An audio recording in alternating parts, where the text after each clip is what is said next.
धधकते वैश्विक हालात, युद्ध की तपिश और बदलती भू राजनीति के बीच दुनिया की नजरें दिल्ली पर थीं, जहां 2 दिन की भारत यात्रा के दूसरे दिन रूस के राष्ट्रपति व्लादिमीर पुतिन और प्रधानमंत्री मोदी की मुलाकात ने एशिया से लेके यूरोप तक हलचल मचा दी। वहीं राष्ट्रपति भवन से लेके हैदराबाद हाउस तक हर मंच इस बात के गवाह रहे, भारत और रूस सिर्फ दोस्त ही नहीं बल्कि बदलते विश्व के निर्णायक किरदार हैं। इसके अलावा आतंकवाद पर साझा स्वर, ऊर्जा सुरक्षा पर बड़ी साझेदारी, वीजा, जहाज निर्माण और आर्कटिक ट्रेनिंग जैसे नए फैसलों ने साफ कर दिया है कि ये मुलाकात सिर्फ कूटनीतिक नहीं बल्कि भविष्य की दिशा तय करने वाली ऐतिहासिक घटना है। ऐसे में दोनों वैश्विक नेताओं के बीच की द्विपक्षीय वार्ता कैसी रही, आइए विस्तार से समझते हैं। दरअसल रूसी राष्ट्रपति व्लादिमीर पुतिन की 2 दिवसीय भारत यात्रा का दूसरा दिन भारत रूस संबंध को नई दिशा देने वाला रहा, जहां राष्ट्रपति भवन से लेके हैदराबाद हाउस तक हर मंच पर प्रधानमंत्री नरेंद्र मोदी और पुतिन के बीच की गहरी रणनीतिक बातचीत देखने को मिली। वहीं वैश्विक संकटों के दौर में ये मुलाकात सिर्फ कूटनीतिक नहीं बल्कि भरोसे और साझेदारी की मजबूती का प्रतीक बनकर उभरी, जहां शुरुआत से ही ये साफ था कि ये दोनों नेता आतंकवाद, वैश्विक अस्थिरता और ऊर्जा सुरक्षा जैसे महत्वपूर्ण मुद्दों पर स्पष्ट और प्रभावी संदेश देना चाहते हैं। द्विपक्षीय वार्ता की शुरुआत में ही पीएम मोदी ने पहलगाम आतंकी हमले का जिक्र करते हुए कहा, भारत और रूस हमेशा आतंकवाद के खिलाफ कंधे से कंधा मिलाकर खड़े रहे हैं। आतंकवाद के विरुद्ध लड़ाई में भारत और रूस ने लंबे समय से कंधा मिलाकर सहयोग किया है। पहलगाम में हुआ आतंकी हमला हो या क्रोकस सिटी हॉल पर किया गया कायरतापूर्ण आघात, इन सभी घटनाओं की जड़ एक ही है। भारत का अटल विश्वास है कि आतंकवाद मानवता के मूल्यों पर सीधा प्रहार है और इसके विरुद्ध वैश्विक एकता ही हमारी सबसे बड़ी ताकत है।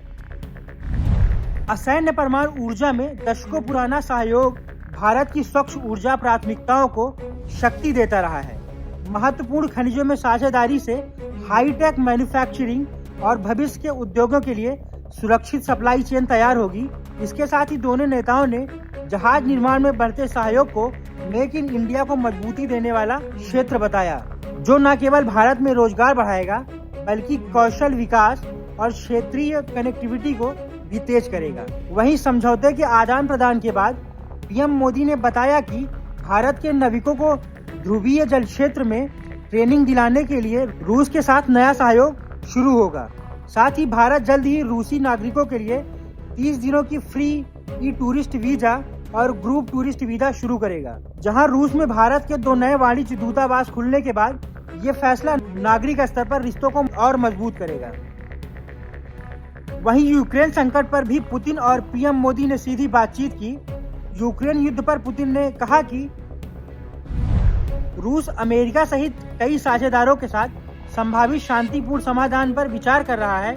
उन्होंने पीएम मोदी की शांति के प्रति व्यक्तिगत प्रतिबद्धता की सराहना की। वहीं पीएम मोदी ने जवाब दिया कि भारत तटस्थ नहीं बल्कि शांति के लिए पक्ष में दृढ़ता से खड़ा रहा है। उन्होंने उम्मीद जताई है कि जल्द ही दुनिया मौजूद संकटों से मुक्त होगी।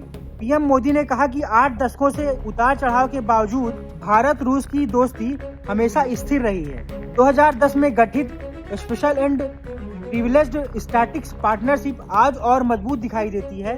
उन्होंने कहा कि पुतिन के साथ उनका व्यक्तिगत साझेदारी को भी 25 वर्ष पूरे हो चुके हैं, जो इस रिश्ते की गहराई को दर्शाता है।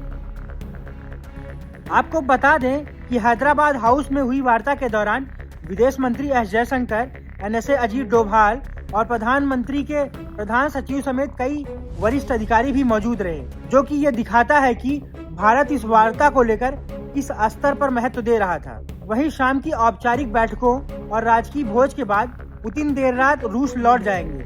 उनकी यह यात्रा बताती है कि अंतर्राष्ट्रीय उतार चढ़ाव के बावजूद भारत रूस की साझेदारी न सिर्फ बनी हुई है बल्कि लगातार नई गति और दिशा प्राप्त कर रही है। बहरहाल ये मुलाकात एक बार फिर साबित करती है कि दोनों देशों की दोस्ती ध्रुव तारे की तरह है, स्थिर, मजबूत और भविष्य को ध्यान में रखने वाली। Bureau report, Punjab Kesari TV.